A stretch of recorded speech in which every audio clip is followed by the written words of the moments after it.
welcome back to the BJack 70 show. I'm your host, Brandon Jackson, and we have so much to talk about, so much to get into, so much football to talk about, even a little baseball to talk about. Um, oh, what's this? Oh, what's that? Nothing. We'll get into it later. But hey, appreciate you watching. Since you're here, go ahead and hit that like button. Go ahead and hit that subscribe button if you haven't already. I appreciate you doing it. Thank you so much. Let's get it. No small talk. We getting right into it because I got a lot to talk about, a lot to say. Brandon's bets. Brandon's bets. We did it. We finally got over the 3-2 hump. We had a 4-1 week. So let's get right into it. Recap that. I'm 25 and 15 against the spread for the season. 62.5%, doing it at an elite clip, giving you winners at an elite clip. If you've been here, if you've been tailing, you're welcome. If you're new here, appreciate you being here. But you're joining the bandwagon as it's in the middle of going. But that's cool. We make pit stops every week. We stop and allow you to get on the train, get on the bandwagon, and continue to make money with everybody else that's doing it. So hey, 25 and 15, 4 in 1 week, going for 5-0 next week. But let's get into it. I'll tell you what happened if you weren't here. We took the Bills -7.5 at the Panthers, crushed it. We took the Eagles -7.5 against the Giants. That line fluctuated. It came down to -7, went back up, like ended at -7.5. If you follow me on Twitter, which you should do, um, or you watched this and saw the description um on Friday, I said that I did get I bet Eagles -7.5, and I also bet the -7. Um, you know, I am and will going forward take hold myself accountable to what I tell you on the show when it drops Friday morning. So um, if they would have won by 7, that would have counted as an L for me for official purposes on this show. Um, but I would have also put in that -7, so it would have pushed. But whatever. Just if you know what I mean, you know what I mean. If you don't, I'm sorry. I'm making confusing unnecessarily. But let's move on. That hit, that was easy. But shout out to Cam Scatterboo. Get well soon. You hate to see it. Um, I didn't watch the injury. I can't watch those. It's something I can't do. But immediately I knew because I saw what was happening. I saw New York Giants on the field crying immediately, so I knew something bad had happened. But get well soon, Cam Scatterboo. I'm already talking too much, getting off on tangents. We got too much to get to. I had the Niners +1.5 at the Texans. I also that moved up to +2.5. Both of them, both of them didn't cover. That was a big L this week. But then I got Bucks -4.5. That hit. Packers -3. That hit. So my winners won easy, and then the lost immediately. They Niners couldn't score against the Texans. Texans offensive line held up. CJ had a great game, outstanding game. Was the CJ Stroud that I know and love. So of course, I bet against him, and he does that to me. So it is what it is. But you know, Texas went out there and handled business. Bucks went out there and handled business. Packers, Jordan Love looked great. Tucker Craft looked amazing. Um, it was a great Sunday night game for me and everybody that bet the Packers because it started out rough. Going into half, it was rough, but coming out, they did their thing and kind of crushed the Steelers in the second half. Um, but yeah, man, once again, 4 in 1 week, 25-15 against the spread through 8 weeks of the season, firing on all cylinders. We're hot, we're on a roll, we're gonna keep it going. You're only getting winners like this on this channel. Like I said, the motto is I'm better than your favorite better. Remember that, take heed to it, tell your friends, tell your betting buddies, whatever you want to do, share it on Twitter, whatever you want to do. BJack70, Brandon Jackson, better than your favorite better. All right? All right. Now that Brandon's bets are out of the way, let's get into Takeaway Tuesday. It's going to be a fun Takeaway Tuesday. Usually I'll give you three, but I'm giving you four this week. A lot happened, a lot I need to talk about, and we're going to start like where we start most weeks in Cleveland, Ohio, where I'm at. Dillon Gabriel.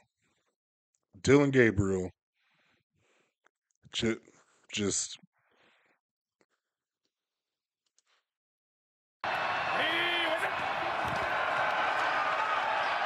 Dillon Gabriel to throw, and there's nobody home. That's going to be a safety. Well, it was Fannin. He was a.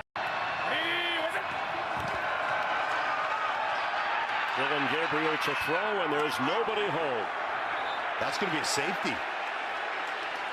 Well, it was Fannin. that's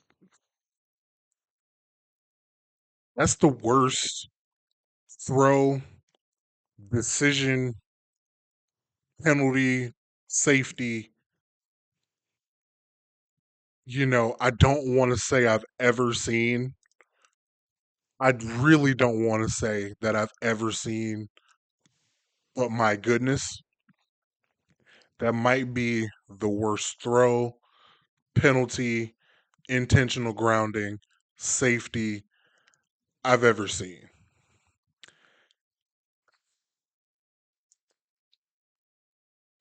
The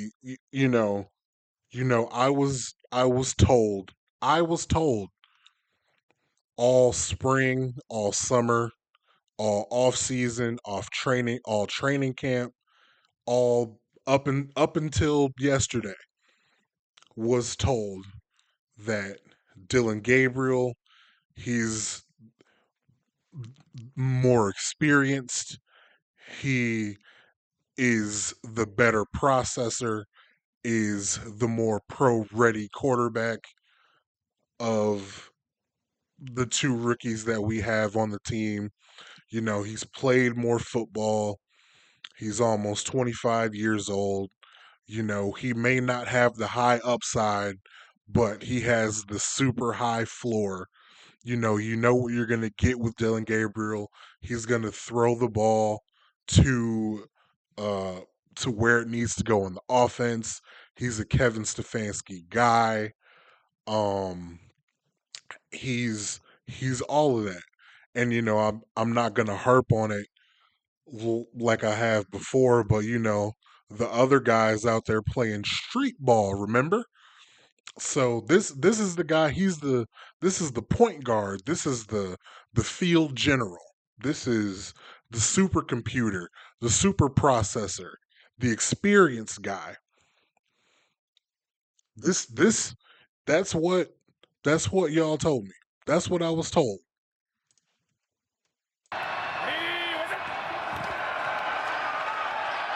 Dillon Gabriel to throw, and there's nobody home. That's going to be a safety. Well, it was Fannin. He was a. That's what they told me. That's what they told me. That's what they told us. That was the bill of goods that we were sold as Browns fans about Dylan Gabriel. The rookie that came in that was immediately given first team reps, working with the starters, working with the guys that were going to actually play on Sundays. The guy whose spot was never questioned, no matter what happened in practice, no matter the interceptions and sacks and batted passes and the incomplete passes, no matter what was happening, no matter what was happening, we don't know what they were looking for. We don't know what they were looking for. You had the QB stat tracker all training camp, and that's a flawed process because we have all 22 of the games. We don't have all 22 of training camp practices and regular season practices. We don't know. But what we do have is the ability to sit there on Sunday on national TV and watch our starting quarterback, our quarterback in the end zone, throw it to nobody in particular while he's in the pocket, while he's in his own end zone for safety. The most the more experienced, the more pro ready, the more able to run Kevin Stefanski's offense. This is the guy. The guy they were so confident in. Joe Flacco was traded away. Kenny Pickett was traded away. Dillon Gabriel was the starter. This is the guy. And I'm only talking about the safety, the intentional grounding safety right now. I'm not talking about the extremely late pass that he attempted to throw to Isaiah Bond that, maybe a better quarterback with a better processing mind could have, thrown on time, maybe thrown it, with a little more accuracy, into the end zone. But, we don't have one of those guys. We don't have a guy on the roster, you know, that was supposed to be super accurate throwing the football. I guess we just don't have one. We don't have one of those guys. We don't have a guy that maybe, could see over the offensive line and could have seen Isaiah Bond be open downfield. We apparently don't have one of those guys. Because we have Dillon Gabriel and then we have a guy playing street ball back there. He's just, a make a wish kid at this point, just taking up an actual NFL roster spot. Because that's what Shador Sanders must be if he can't start, if he cannot play over this.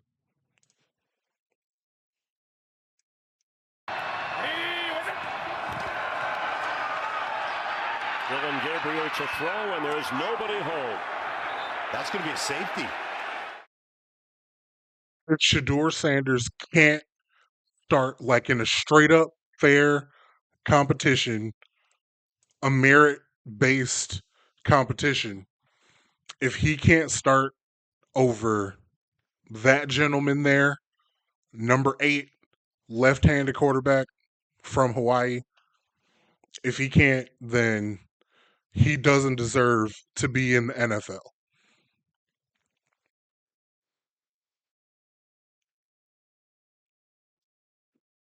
If that's the case, then he shouldn't be on the team. If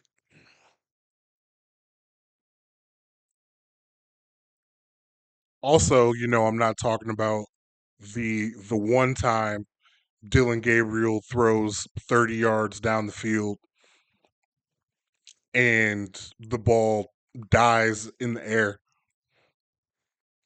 for an interception. You know, I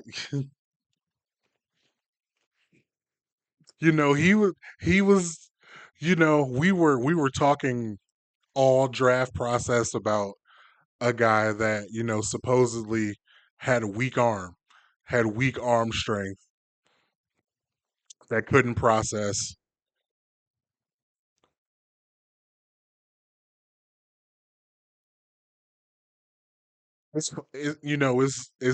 It's looking funny in the light. I was told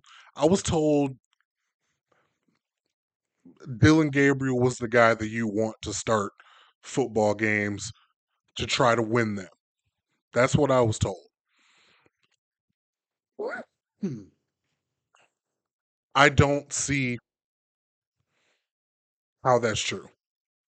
I haven't seen anything in 4 games to show me, to give me any confidence going forward that that should be the case, that he should be the starting quarterback going forward.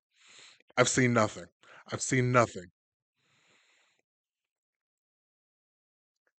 If I saw a flash here or there, maybe the conversation would be different. But there's no flashes. And I'll even give him the I'll give him the grace. Last week it was a monsoon, so like I'm not even counting that game at all, really. There's really nothing you could do in that setting. Um but yeah, it if this team is really trying to be a serious organization, then they know they know what needs to happen next. They know what needs to happen next. And it very well could be a failure, a disaster. And if it is, I'm going to come on this podcast and I'm going to tell you that it was a mistake and it was a disaster and I'm going to own it. And you viewer watching, if you've been here long enough, you know that that's true. If you don't believe me, you can go on the channel and you can see me talk about Shador Sanders after the failures of the third preseason game. You can see me talk about it. You can see me talk about the highs after the first preseason game and you can see me talk about the lows after the third one. You like I'm going to give you I'm going to give you my objective opinion and I'm just going to call it like I see it. Me calling it like I see it right now, Dillon Gabriel, fine backup. Fine backup. We feel like we knew that in March, we knew that in May, we know this in October now. It's time to see, it's time to find out once and for all what Shador Sanders is for real. It's not a great situation, but we are never going to be in a great situation to figure out what he's got. So we might as well start now. Because the last time we saw him out there, he's playing with dudes. He's throwing the ball to dudes that work at Progressive right now. And that's no disrespect, but I'm just, you know what I'm getting at. You know what I'm getting at. Um, but yeah, they spent a third round pick on Dillon Gabriel. They spent a third round pick. That is a real football player. I believe like Tucker Craft was a fourth round pick. Like just to let you know like the kind of caliber player that you could get in the third.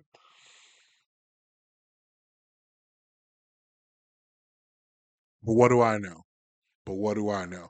Again, they put 12 in. It could go bad, but we don't know. We just want to see. We just want to see. Like, put them out there. Let us see. And if it's bad, I promise I'll shut up.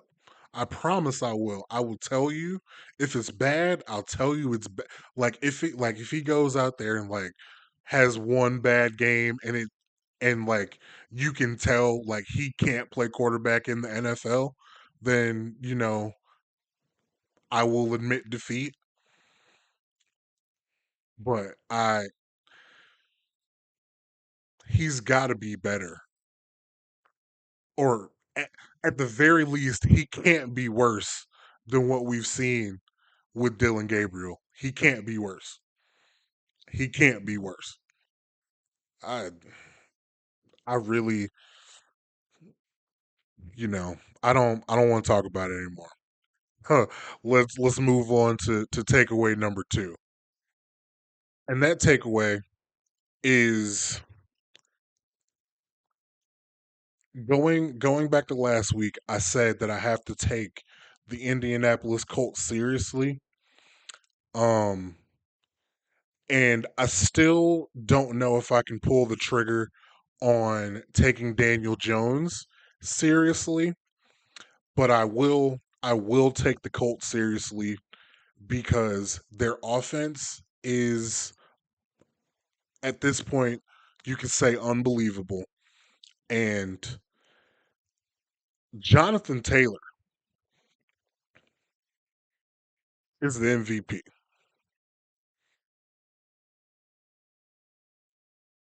And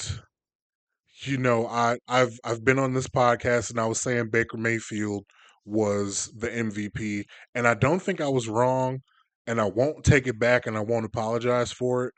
Um, but yeah, Jonathan Taylor was like right under my nose, and like I didn't really like I knew what he was doing. Like I have him on a fantasy football team, and like I understand like Jonathan Taylor is the driving force for the Colts, but like I really, for some reason, it really didn't hit me until, of course, this week when he scored 3 touchdowns and he just went off, stamped himself as the hey, I'm I'm the best running back in the league. Y'all forgot, you know, when Saquon was in New York, you know, pussyfooting around. When Christian McCaffrey was on the shelf, when when Derrick Henry was mediocre in Tennessee, it was me. I was RB1. I was that guy. I was putting up numbers. And we forgot about him, because he hadn't, he had been injured and there was like that holdout with the contract. And then last year he was, you know, not anything special, but now he's back. He's healthy, fully healthy, full Daniel Jones renaissance. It's probably hard to get stuff going with Anthony Richardson and oh yeah, they had Joe Flacco. It was hard for him to get going, but now that he has like Shane Steichen has leveled up because he doesn't want to lose his job, and he won't now. He'll probably win Coach of the Year now. Um, but Jonathan Taylor has returned to form loudly, and I don't. Jonathan Taylor's definitely in the MVP conversation. He should be, and he should be a real candidate. That's how well he's playing. Of course, FanDuel doesn't think so. And I have it. I have the odds here. One moment. One moment, please.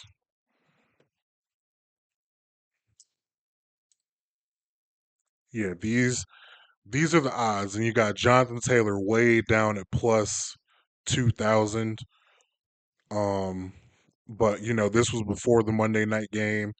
Patrick Mahomes first, Josh Allen, and then Drake May, and then a big gap between Drake May at 3 and everybody else. Jonathan Taylor should obviously be higher. But as you can see, this is it's a quarterback award. It's a quarterback award now. We're not even like Saquon didn't get any consideration for it last year, and he damn near had 2,000, or he damn near broke the rushing record. So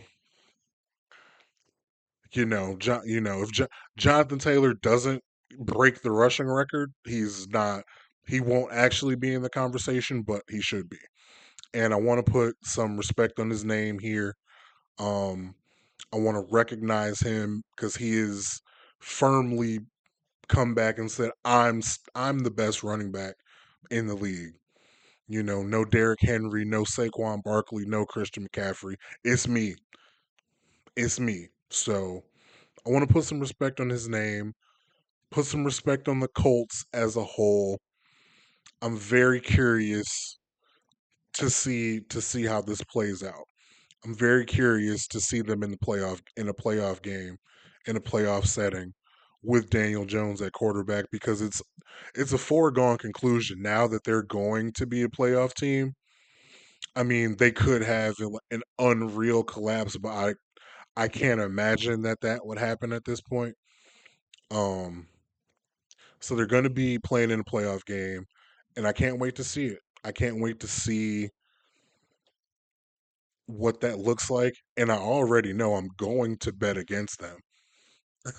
I like I'm absolutely sure I'm going to bet against them, but well, that's far way far ahead of where we're at right now. So, but yeah, just wanted to give Jonathan Taylor some love, give the Colts some respect, and let everybody know on his behalf Jonathan Taylor is putting us back on notice.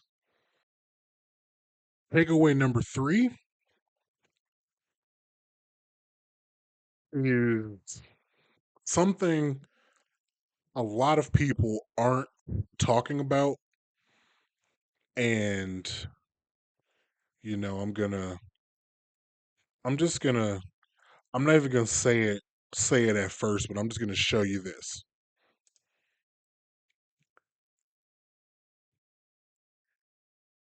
Do you know whose stats these are? Do you know whose stats these are? It's our good old pal, good old buddy, number 1 overall draft pick, Cam Ward. Cam Ward is lucky. He's lucky that the Tennessee Titans had no expectations. They are they were coached by a head coach in Brian Callahan that no one believed in, and he's lucky that the most talked about quarterback from this draft class was a 5th round pick to probably the worst organization in sports. So that's just gonna the worst organization in sports that took the most talked about quarterback in the draft class and also took another rookie quarterback in that same draft class.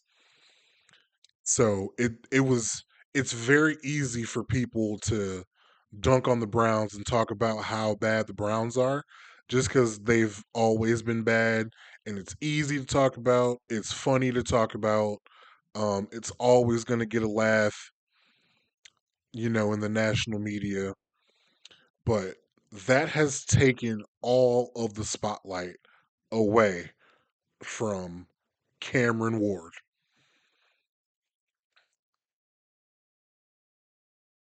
He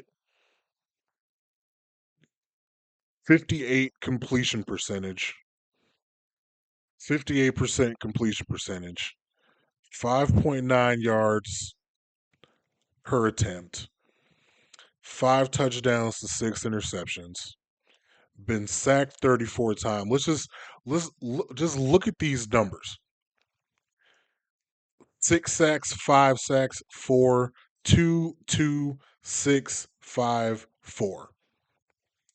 I'm here to tell you, if it was Shador Sanders getting sacked like this, we'd never hear the end of it. It would lead Sports Center, it would lead Get Up, it would lead First Take, it would lead First Things First, it would lead the Barstool bum ass show that nobody watches.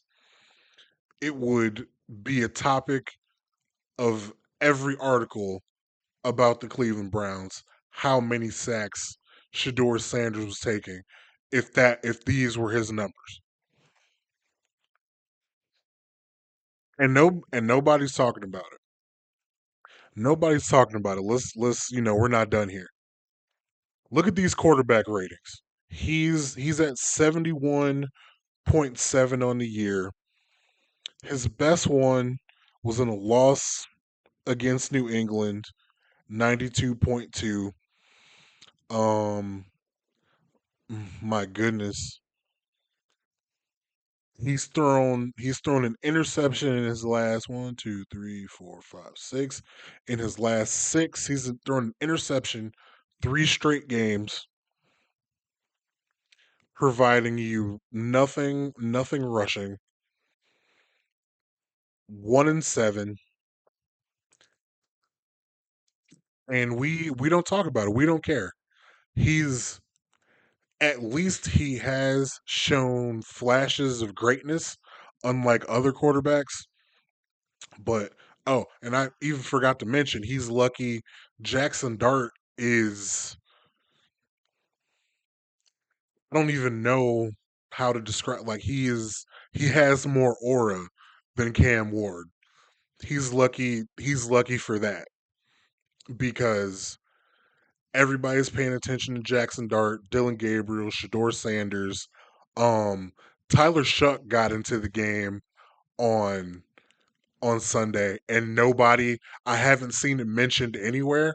So Tyler Shuck is more anonymous than Cam Ward is right now, but Cam Ward is still not being talked about enough. How bad he's been is not being talked about enough. We talked all year about how bad Caleb Williams was, his bad mannerisms, his bad body language.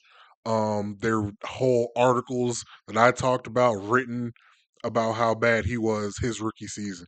This has been bad, but there have been a couple singular passes that we've seen him like, okay, I understand why they took him. But I like going back to it, Cam, obviously Shador was my number one quarterback in the class. I had Cam Ward too. Um,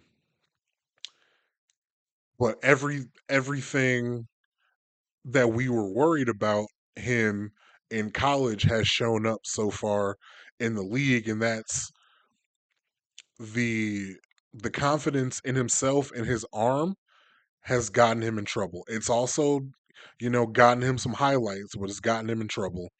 And then this didn't happen at Miami because Miami's offensive line was incredible, but the sack numbers are kind of shocking and scary to see, especially for a quarterback that is as athletic in the pocket as Cam Ward should and can be. You don't want to see that. You hate to see it. Um, but again, not being talked about at all.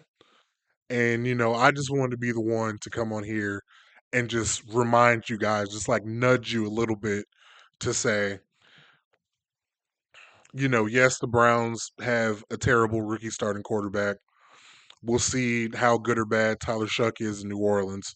Um, but yeah, down there in Nashville, Tennessee, that boy Cam Ward is struggling. And I get it. Brian Callahan was bad. He's gone. We're probably just gonna have to throw this year out until we see who comes in there next year, see what kind of offensive coordinator he's able to work with. But yeah, I haven't forgotten. I haven't I haven't forgotten about Tennessee. Um haven't forgotten about Cam Ward because I am a Cam Ward enjoyer. I do want him to succeed and I want him to look better. I'm saying this not to shit on him. I'm saying this because I'm somebody that wants to see him do well. But right now, it's not looking great. It's not looking great. But, it is what it is. And hopefully it'll get better. He is still a rookie. He will get better over time, but hopefully, it improves a lot down there in Tennessee.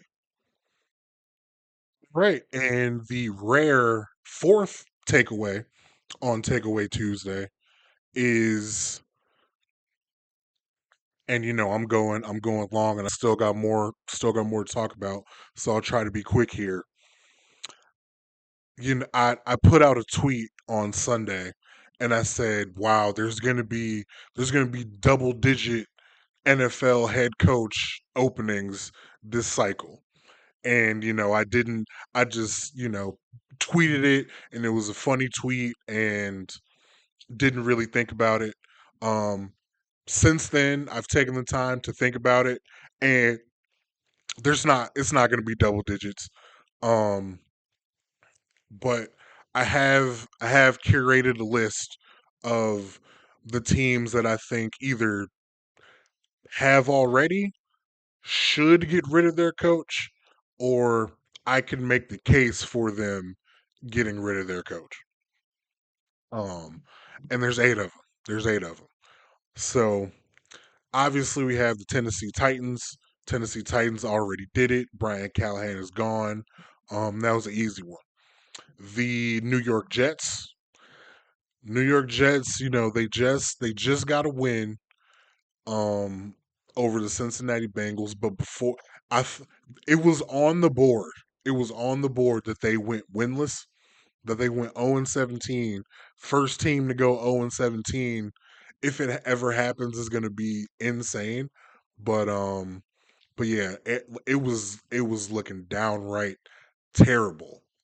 Um and I don't think that they would have, but as bad as they looked and probably will continue to look, you can't you can't put it past them. It's the Jets. So everybody wants to talk about the Browns as the Browns. Well, the Jets is also the Jets.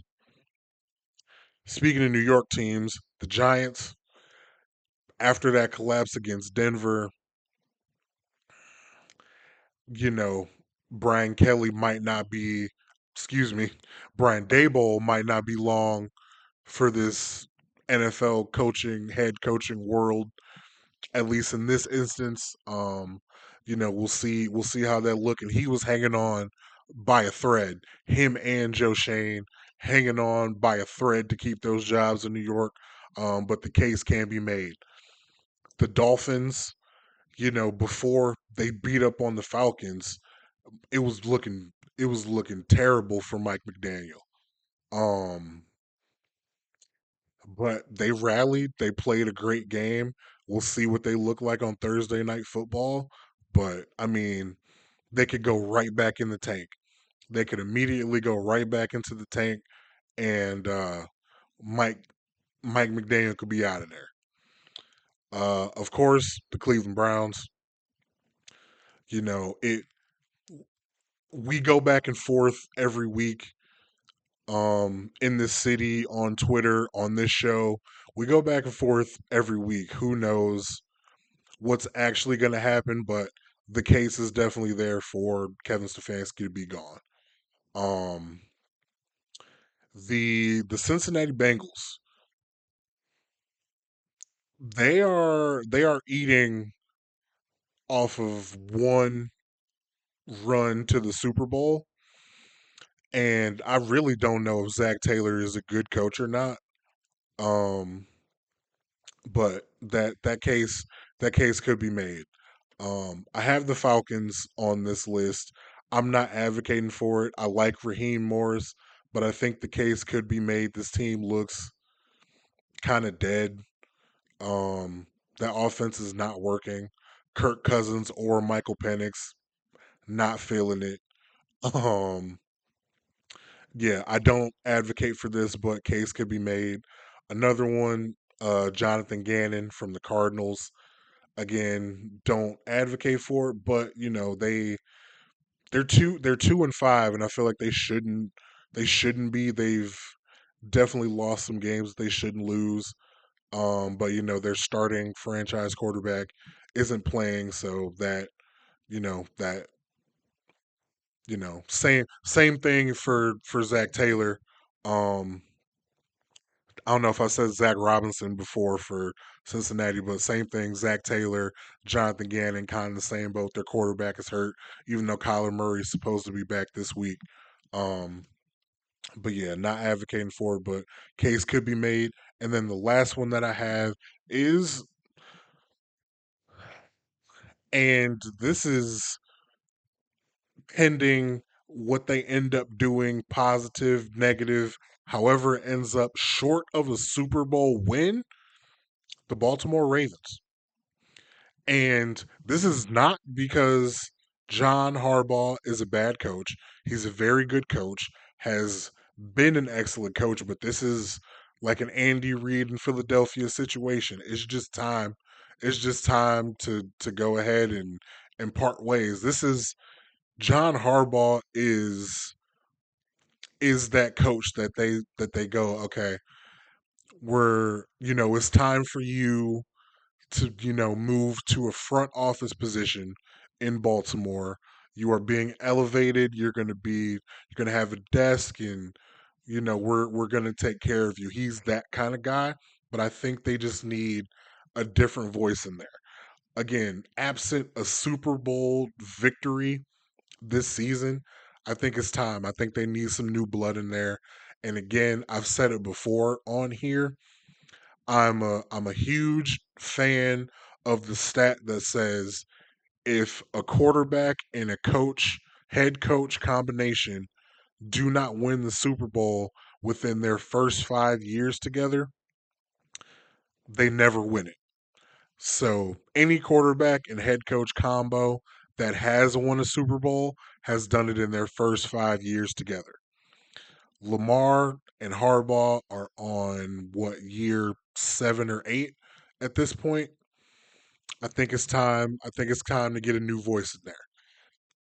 You know, that also goes, and I'm just remembering it right now. That also goes for Josh Allen and Sean McDermott. I'm not saying that these guys are bad coaches because they're not. They're objectively very good coaches. Objectively very good coaches. So I don't want anybody to think that I'm bashing them. Um, but it just might be time to get some new blood in those organizations, a new voice and new leadership. That's all. That's all. Again, they're very good coaches, but sometimes you just need a change and a new voice and a new, just to switch it up a little bit. But not going to be double digit head coaching openings, but you know, more than we expect could be coming. That'll do it for the NFL portion of this episode of the BJack 70 show. But real quick, want to touch on two more things, and I don't have a lot to say, but Brian Kelly, Brian Kelly got booted out of Baton Rouge, Louisiana. He's gone, fired as the head coach from LSU, and I would love to know how this news hit the desk of Lane Kiffin and the boosters and the decision makers at the University of Florida. I would love to see how this affected them because for Lane Kiffin,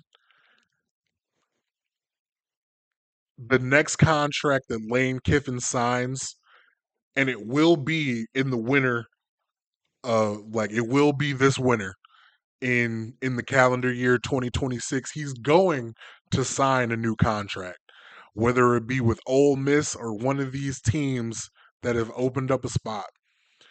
He will be one of the richest coaches in America. He will be the most sought after, whether he lands up in Florida, whether he ends up at LSU is really his decision. The ball is in his court.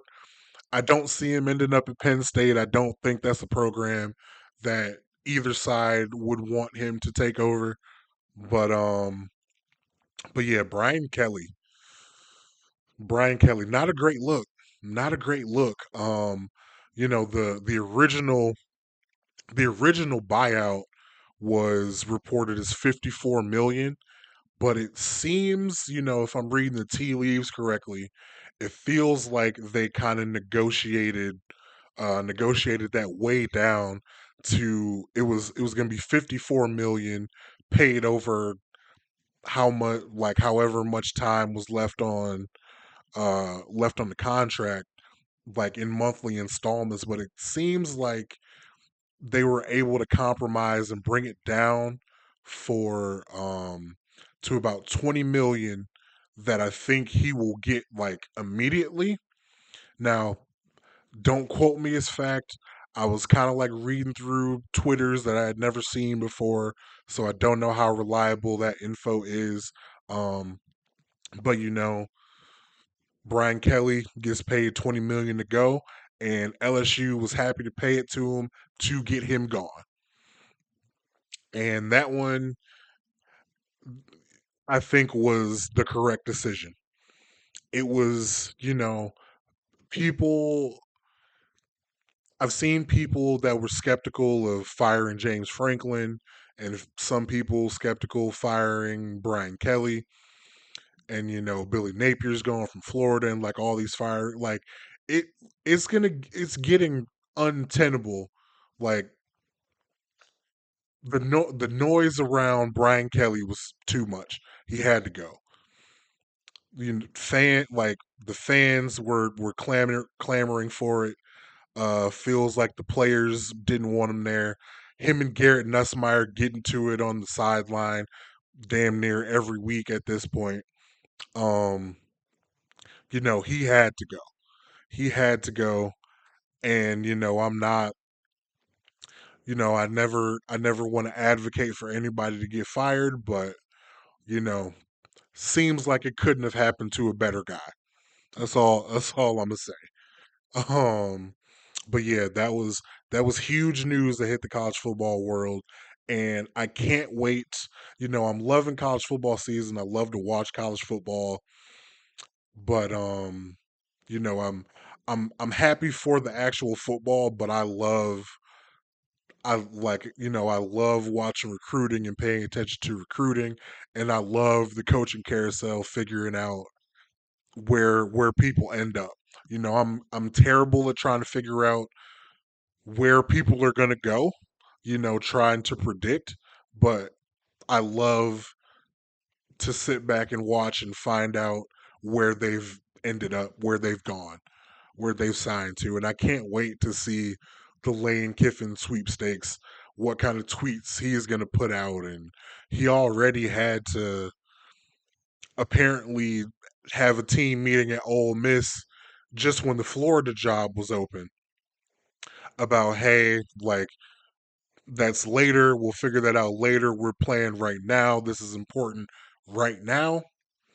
But that heat is going to get turned up immediately because everybody's going to be asking him about LSU. Everybody's going to be thinking about LSU because they know he's the guy. They know he's the guy right now.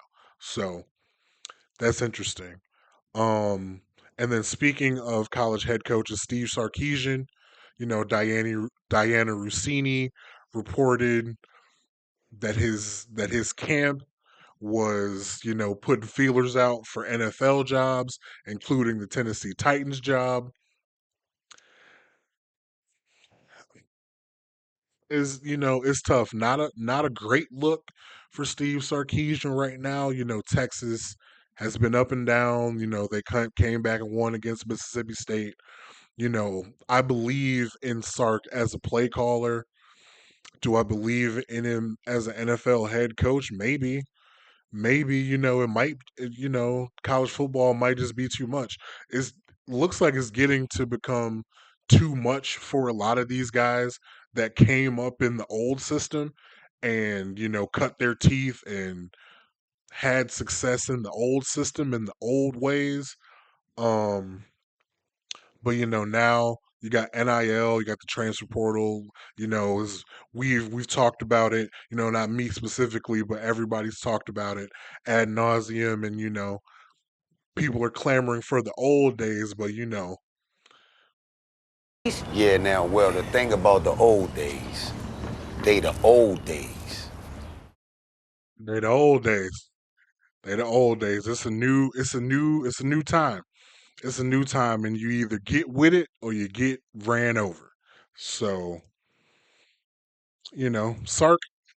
We'll see. We'll see. We'll see what happens. We'll see what happens. But yeah, Brian Kelly gone. Lane Kiffin. We'll see. Steve Sarkeesian. We'll also see. I can't wait. I can't wait for December. I cannot wait for December.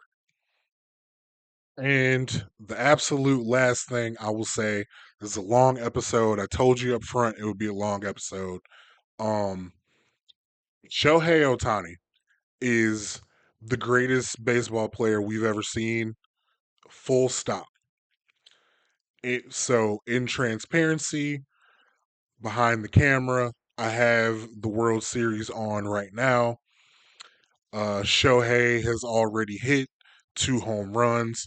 Currently, as I record this, it is the top of the 12th, 2 outs, and the bases are loaded. It's 5-5 right now. So I don't know what's going to happen. Clayton Kershaw is coming in right now.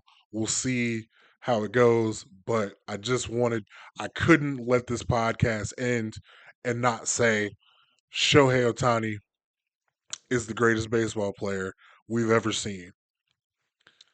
And I am one of those people.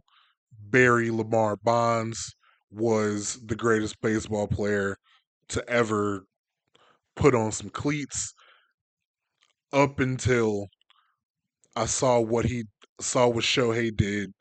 10 strikeouts, 3 home runs to clinch the NLCS.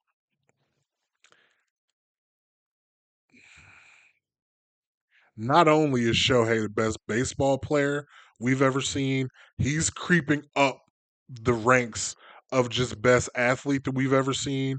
And this is incredible to watch. It's incredible to watch. And please don't give me, like I saw on Twitter, people saying, like, oh, well, Shohei has only done it for this amount of time. We need to see him, let's see what he can do.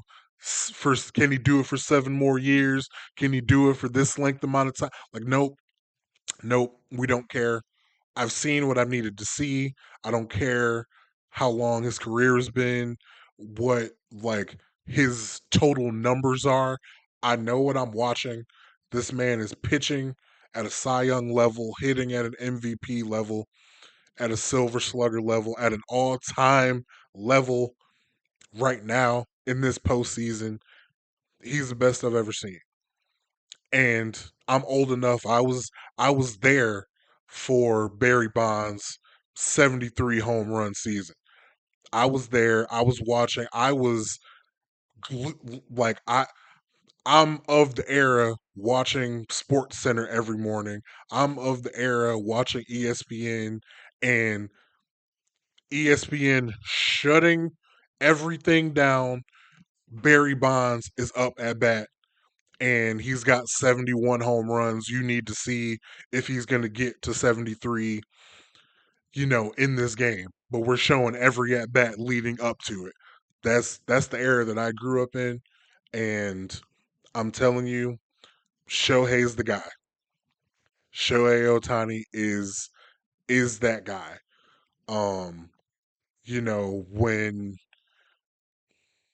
J- Jordan had a statue outside the United Center before he won 6 rings.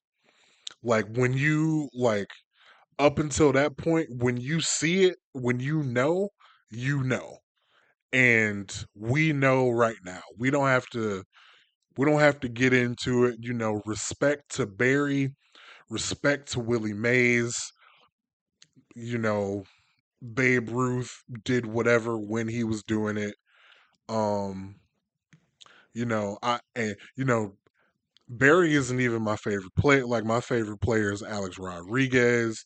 So, I don't care about the steroids.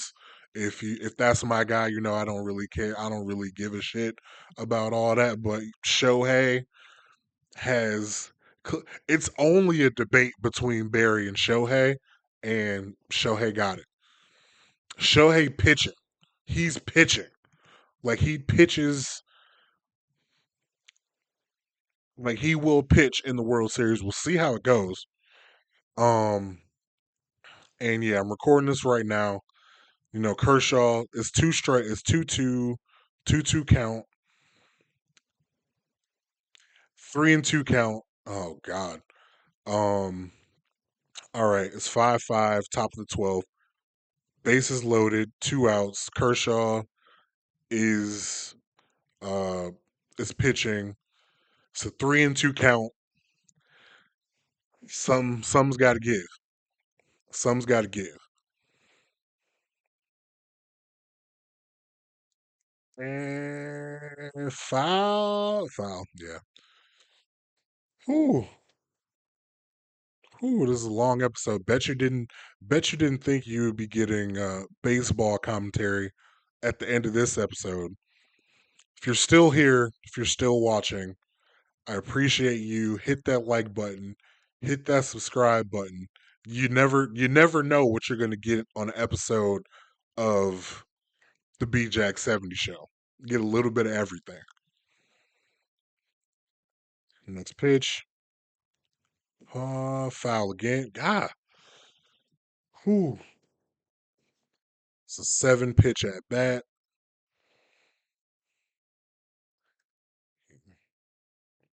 Either way, once this is bat is over, the episode is over. So you already know what has transpired.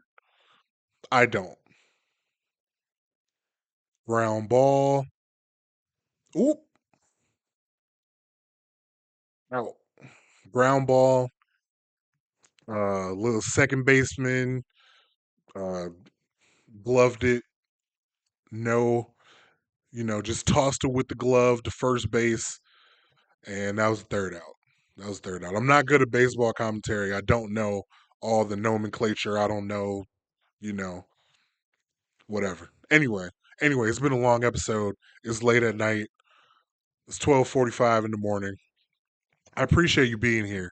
If you are a real supporter, friend, family member if you are still watching at this point. But again, thank you. Appreciate you being here. And until the next one, we will see you.